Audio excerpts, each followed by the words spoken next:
Hello बच्चों, हमारे YouTube channel में आपका स्वागत है। बच्चों, कक्षा 10 साइंस में हमने प्रकाश के गुण के विषय में देखा था। आज हम उसी प्रकाश से संबंधित एक और नए टॉपिक को लेकर के आए हैं, जो है हमारा प्रकाश का परावर्तन। तो प्रकाश के परावर्तन को पढ़ने से पहले हम कुछ छोटे छोटे तथ्यों को देखेंगे, जिसमें पहला है प्रकाश किरण, दूसरा है किरण पुंज। तो प्रकाश किरण क्या होता है? जैसे कोई प्रकाश स्रोत हो, प्रकाश स्रोत उसे कहते हैं जहाँ से प्रकाश आती है। तो कोई प्रकाश स्रोत हो, वहाँ से प्रकाश चलती है। तो जब प्रकाश चलती है तो वो एक सीधे रास्ते पर चलती है, उसका पथ एक सीधा होता है। तो उसी सीधे पथ को क्या कहते हैं? प्रकाश किरण कहते हैं। यानी प्रकाश जिस मार्ग पर गमन करती है वही मार्ग क्या होता है? प्रकाश किरण होता है। तो प्रकाश किरण को एक लाइन में लिखेंगे कि प्रकाश जिस मार्ग पर गमन करती है उसी मार्ग को प्रकाश किरण कहते हैं। तो प्रकाश जिस मार्ग पर गमन करती है उस मार्ग को क्या कहते हैं? प्रकाश किरण कहते हैं। अब बात आती है किरण पुंज की। तो कोई प्रकाश स्रोत होता है जहाँ से प्रकाश निकलता है, उससे प्रकाश की एक किरण नहीं निकलती है, ढेर सारी किरण निकलती हैं। जैसे हमारा ये प्रकाश स्रोत है, ये प्रकाश स्रोत है, यहाँ से प्रकाश चल रही है। तो प्रकाश चलने के बाद ये मार्ग प्रकाश का है, ये मार्ग प्रकाश का है, ये मार्ग प्रकाश का है, ये मार्ग प्रकाश का है। तो ये जो प्रकाश के मार्ग हैं, प्रकाश के रास्ते हैं, उसी को हम क्या कहेंगे? प्रकाश किरण कहेंगे। तो ये हमारा एक प्रकाश किरण हो गया, ये हमारा एक प्रकाश किरण हो गया, ये प्रकाश की किरण हो गया, ये प्रकाश की किरण हो गया। तो इस तरह से एक ही प्रकाश स्रोत से ढेर सारी प्रकाश की किरण चल रही है। तो प्रकाश किरण का जो समूह होता है, ग्रुप ऑफ लाइट रेज, प्रकाश किरण का जो समूह होता है, उसी को हम क्या कहते हैं? किरण पुंज कहते हैं। क्या कहते हैं? किरण पुंज कहते हैं। यानी प्रकाश किरण, प्रकाश जिस मार्ग पर गमन करती है उसी मार्ग को प्रकाश किरण कहते हैं। लेकिन अब प्रकाश स्रोत से चलने वाली प्रकाश ढेर सारे रास्ते को तय करती है। यानी एक रास्ता ये हो गया, दूसरा रास्ता ये हो गया, तीसरा रास्ता ये हो गया, चौथा रास्ता ये हो गया, पांचवा रास्ता ये हो गया। तो ढेर सारी प्रकाश की किरणें, 1 2 3 4 5, इस तरह से ढेर सारी प्रकाश की किरणें एक प्रकाश स्रोत से निकलती हैं। तो सभी किरणों का जो समूह होता है उसको क्या कहते हैं? किरण पुंज कहते हैं। तो क्या लिखेंगे कि प्रकाश किरण के समूह को प्रकाश किरण पुंज कहते हैं। प्रकाश किरण के समूह को प्रकाश किरण पुंज कहते हैं। अब ये प्रकाश की किरणें जो होती हैं, प्रकाश स्रोत से चलकर जिस प्रकार की समूह बनाती हैं, उस समूह के आधार पर प्रकाश किरण पुंज को 3 वर्गों में विभाजित किया गया है। 3 प्रकार के प्रकाश किरण पुंज होते हैं। जैसे अब ये प्रकाश की किरण है, इनका जो समूह हो गया एक प्रकार का प्रकाश किरण पुंज हो गया। ये प्रकाश की किरण है, यहाँ प्रकाश स्रोत है, यहाँ से प्रकाश की किरणें चल रही हैं। तो इन किरणों का समूह जो होता है वो एक प्रकार का प्रकाश किरण पुंज है। और यहाँ पर देखिएगा, ये बड़ा सा स्रोत है, यहाँ से ढेर सारी प्रकाश की किरणें चल रही हैं।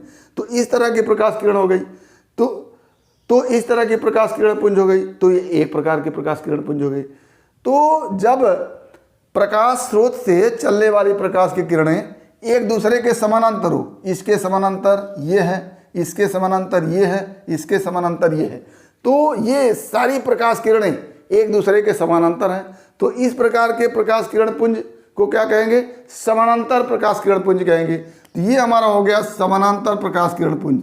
यानी प्रकाश किरणें प्रकाश स्रोत से चल करके एक दूसरे के समानांतर हों, तो ऐसे प्रकाश किरण पुंज को समानांतर प्रकाश किरण पुंज कहेंगे।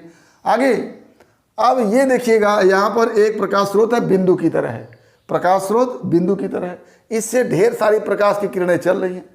और ये क्या हो रही हैं कि बिंदु स्रोत से चलकर, बिंदु की तरह स्रोत से चल करके ये क्या हो रही है? एक दूसरे से दूर जा रही हैं या ज़्यादा एरिया में फैल रही हैं। ये देखिए, यहाँ एक बिंदु से चली और ज़्यादा एरिया में फैल गई हैं।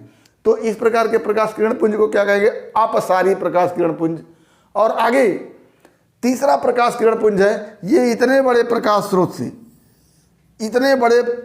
से प्रकाश निकल रही है और प्रकाश निकल करके एक बिंदु पर जा करके केंद्रित हो जा रही है, पी बिंदु पर जाकर के मिल जा रही है। तो इस प्रकार के प्रकाश किरण पुंज को क्या कहेंगे? अभिसारी प्रकाश किरण पुंज कहेंगे। तो क्या हो गया? जब प्रकाश स्रोत से चलने वाली प्रकाश की किरणें एक दूसरे के समानांतर हो तो समानांतर किरण पुंज। जब प्रकाश स्रोत से चलने वाली प्रकाश की किरणें एक बिंदु से चल करके एक विस्तृत एरिया में, ये क्या है?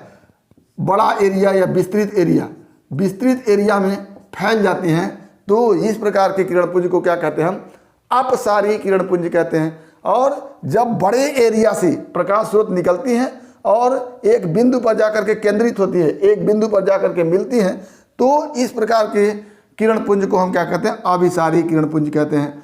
तो आपको अब समझ में आ जाना चाहिए कि प्रकाश किरण क्या होता है। प्रकाश स्रोत से प्रकाश चलकर जिस मार्ग पर जाती है उसी मार्ग को, उसी रास्ते को क्या कहते हैं? प्रकाश किरण कहते हैं। और प्रकाश स्रोत से केवल एक ही प्रकाश की किरण नहीं निकलती है, ढेर सारी प्रकाश की किरणें निकलती हैं, ढेर सारे मार्ग को बनाती हैं। तो प्रकाश किरणों का जो समूह होता है उसको हम कहते हैं प्रकाश किरण पुंज या केवल किरण पुंज। आगे किरण पुंज 3 प्रकार के हो सकते हैं। पहला समानांतर, दूसरा अपसारी और तीसरा अभिसारी। समानांतर किरण पुंज क्या होगा? जब प्रकाश स्रोत से चल करके प्रकाश की किरणें एक दूसरे के समानांतर हो जाए, एक दूसरे के समानांतर हो जाए, तो ये इस प्रकार की जो प्रकाश किरण पुंज होगी उसको हम कहेंगे समानांतर प्रकाश किरण पुंज। और आगे बिंदु स्रोत से, छोटे से बिंदु से प्रकाश की किरण निकल रही है और वो दूर तक फैल रही है, तो इस प्रकार का किरण पुंज क्या होगा? अपसारी किरण पुंज होगा। अगला, जब बड़े एरिया से, विस्तृत एरिया से प्रकाश की किरण निकल रही है और एक बिंदु पर केंद्रित हो रही है, तो इस प्रकार का किरण पुंज जो होगा वो अभिसारी किरण पुंज होगा। तो ये हमारा हो गया किरण पुंज। आगे हम आज के मुख्य टॉपिक को लेकर के आए हैं जिसको हम कहते हैं प्रकाश का परावर्तन। तो हम प्रकाश का परावर्तन देखेंगे। तो प्रकाश का परावर्तन, पिछले टॉपिक में हमने प्रकाश के परावर्तन के विषय में हल्का सा हिंट दिया था कि प्रकाश जब किसी वस्तु पर पड़ती है तो वहाँ से टकरा करके वापस जिस तरफ से आती है उसी तरफ चली जाती है। तो प्रकाश की यह घटना क्या कहलाती है? प्रकाश का परावर्तन कहलाती है। तो प्रकाश के परावर्तन को अगर हम देखें तो इसको हम कहते हैं कि प्रकाश जब किसी तल पर गिरती है या तल से टकराती है तो टकराने के बाद उसी माध्यम में वापस चली जाती है जिस माध्यम से चलती है। जैसे यहाँ पर एक चिकना तल है इस तरह का, जिसको हम नाम दे सकते हैं PQRS। ये एक चिकना तल है। ये चिकना तल इस तरह का है जिसको हमने इस तरह से दिखाया है। तो ये एक चिकना तल है, इसके नीचे अलग माध्यम हो, इसके ऊपर अलग माध्यम हो। तो इस तरफ से, इस माध्यम से प्रकाश की किरण चल रही है। ये क्या है? ए प्रकाश स्रोत है जहां से प्रकाश की किरण चलती है। तो ए प्रकाश स्रोत है, यहां से प्रकाश की किरण निकलती है। एक किरण को हम लेकर के इस परावर्तन की घटना को देखेंगे। ये प्रकाश स्रोत है, इससे ढेर सारी प्रकाश की किरणें निकलती हैं, लेकिन केवल एक किरण को हम लिए हैं। तो इस प्रकाश स्रोत से प्रकाश की किरण इस तरह से चलती है और इस तल पर, इस चिकने तल पर, इस चिकने पृष्ठ पर बिंदु O पर गिर जाती है, टकराती है। और टकराने के बाद इस तल के इधर से ही प्रकाश की किरण ये आई थी और इधर ही वापस चली जाती है। तो यही जो घटना होती है उसको हम कहते हैं प्रकाश का परावर्तन। यानी किसी चिकने तल से प्रकाश की किरण गिरने के पश्चात, टकराने के पश्चात तल के उसी माध्यम में वापस चली जाए तो प्रकाश की इस घटना को क्या कहते हैं? प्रकाश का परावर्तन कहते हैं। तो क्या लिखेंगे प्रकाश के परावर्तन में कि यदि प्रकाश किरण प्रकाश स्रोत से चलकर किसी चिकने पृष्ठ से टकराती है, टकराना को आपतित होना भी कहते हैं। टकराना जो शब्द है उसको आपतित होना भी कहते हैं, आपतित होना। चलकर किसी चिकने पृष्ठ से टकराती है, इसको आप आपतित होती है लिख सकते हैं, आपतित होती है। तो टकराने के पश्चात, या इसी को लिख सकते हैं आपतन के पश्चात, वापस उसी माध्यम में चली जाती है। प्रकाश की इस घटना को प्रकाश का परावर्तन कहते हैं। प्रकाश की इस घटना को प्रकाश का परावर्तन कहते हैं। तो क्या हो गया परावर्तन की परिभाषा कि यदि प्रकाश किरण प्रकाश स्रोत से चलकर किसी चिकने पृष्ठ से टकराती है को आप लिख सकते हैं आपतित होती है, तो टकराने के पश्चात इसी को लिख सकते हैं आपतन के पश्चात वापस उसी माध्यम में चली जाती है। वापस उसी माध्यम में चली जाती है का मतलब जिस तरफ से आती है उसी तरफ वापस चली जाती है। तो प्रकाश की इस घटना को क्या कहते हैं? प्रकाश का परावर्तन कहते हैं। एग्जाम्पल के रूप में हम देख रहे हैं, ये एक चिकना पृष्ठ है जिसका नाम हम PQRS रख दिए हैं। अब ये प्रकाश स्रोत A है, यहाँ से एक प्रकाश की किरण ऐसे चलती है, चल करके इस चिकने तल के बिंदु O पर टकराती है या आपतित होती है। आपतन के पश्चात क्या करती है? इस चिकने तल के इधर से प्रकाश की किरण आई है और इधर वापस चली जाती है OB की दिशा में। तो यही प्रकाश के किरण के इस चिकने तल पर टकराने और टकरा करके वापस चले जाने की घटना जो होती है उसको क्या कहते हैं? प्रकाश का परावर्तन कहते हैं। जैसे एक व्यवहारिक एग्जाम्पल के रूप में देखें तो ये एक चिकना तल है, इस पर हम एक रबर की गोली लेकर के उसको इस तरह से चिकने तल पर फेंक दें, चिकने तल पर मार दें, तो इस चिकने तल से टकराने के बाद रबर की गोली क्या होती है? इसी तल से इधर निकल जाती है टकराने के बाद। तो क्या हो गया? वो रबर की गोली इस तल से टकराने के बाद वापस चली आई, तो ये रबर की गोली का परावर्तन हो गया। तो बिल्कुल इसी तरह से प्रकाश स्रोत से ये प्रकाश की किरण चल रही है, इस बिंदु O पर टकरा रही है और इस चिकने तल से टकराने के बाद चिकने तल के उसी तरफ वापस चली जा रही है जिस तरफ से ये आई होती है। तो यहाँ से आई, टकराई और इधर की तरफ चली गई, यानी चिकने तल के उसी तरफ चली गई। तो ये घटना क्या हो गई?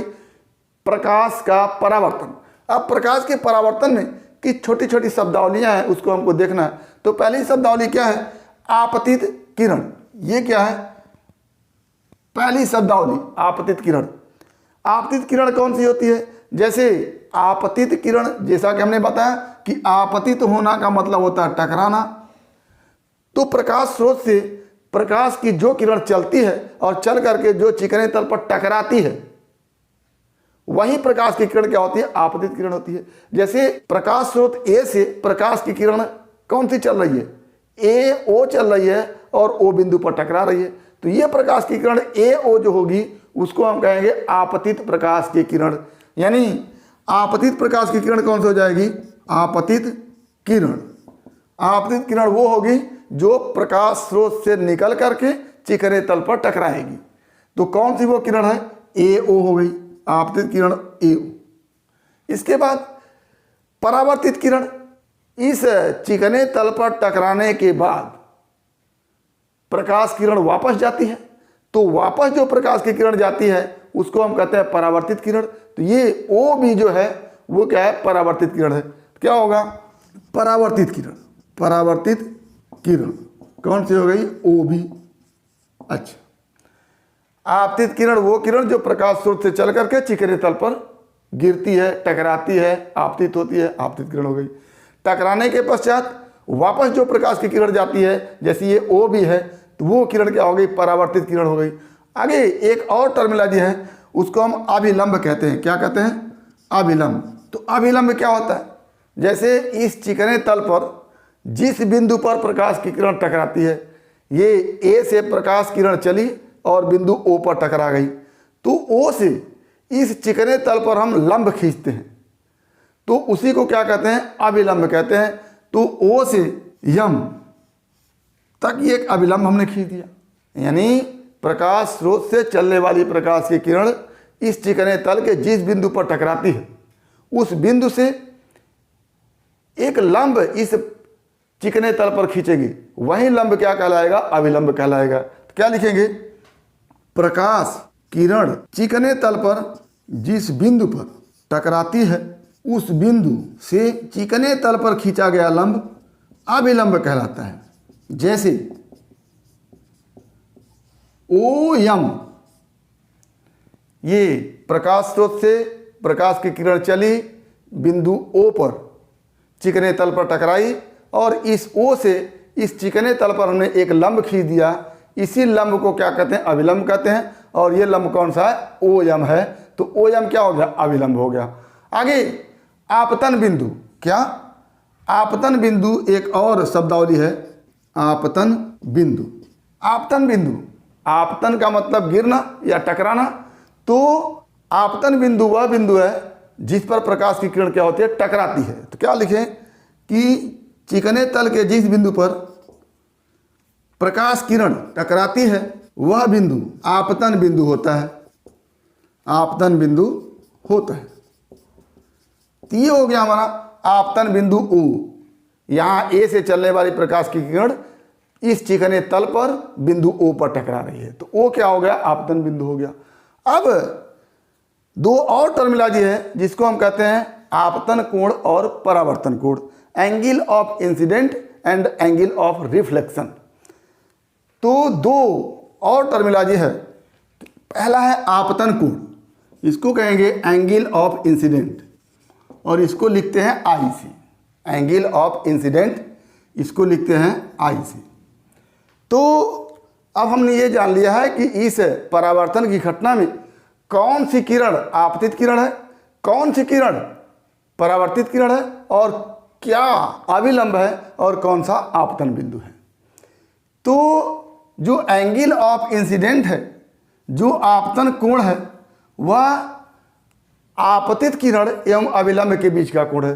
तो आपतित किरण ए ओ है और अविलंब ओ एम है। तो दोनों के बीच जो कोण आई है इसी को हम क्या कहते हैं, एंगल ऑफ इंसिडेंट या आपतन कोण। तो क्या लिखेंगे कि आपतित किरण एवं अविलंब के बीच का कोण क्या हो जाएगा, आपतन कोण। और दूसरा परावर्तन कोण, एंगल ऑफ रिफ्लेक्शन। तो परावर्तन कोण का मतलब ये परावर्तित किरण और अविलंब के बीच का कोण, जिसको हम आर से लिखते हैं। तो क्या हो गया, परावर्तन कोण, इसको कहेंगे angle of reflection, angle of reflection. क्या होगा, परावर्तित किरण एवं अविलंब के बीच का कोण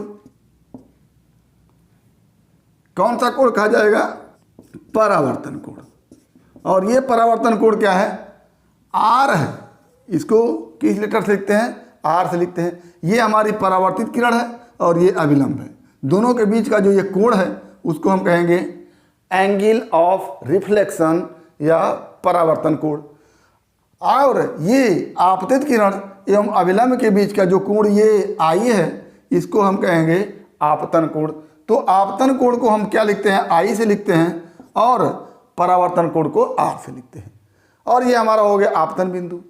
तो इस तरह से प्रकाश के परावर्तन की जो टर्मिनोलॉजी है, जो शब्दावली है, वो आपतित किरण, परावर्तित किरण, अविलंब, आपतन कोण, परावर्तन कोण, आपतन बिंदु, ये क्या है, प्रकाश के परावर्तन से संबंधित शब्दावली है। और प्रकाश का परावर्तन क्या होता है, यदि किसी चिकने तल पर प्रकाश की किरण चलकर टकराती है तो टकराने के पश्चात चिकने तल से उसी माध्यम में वापस चली जाती है।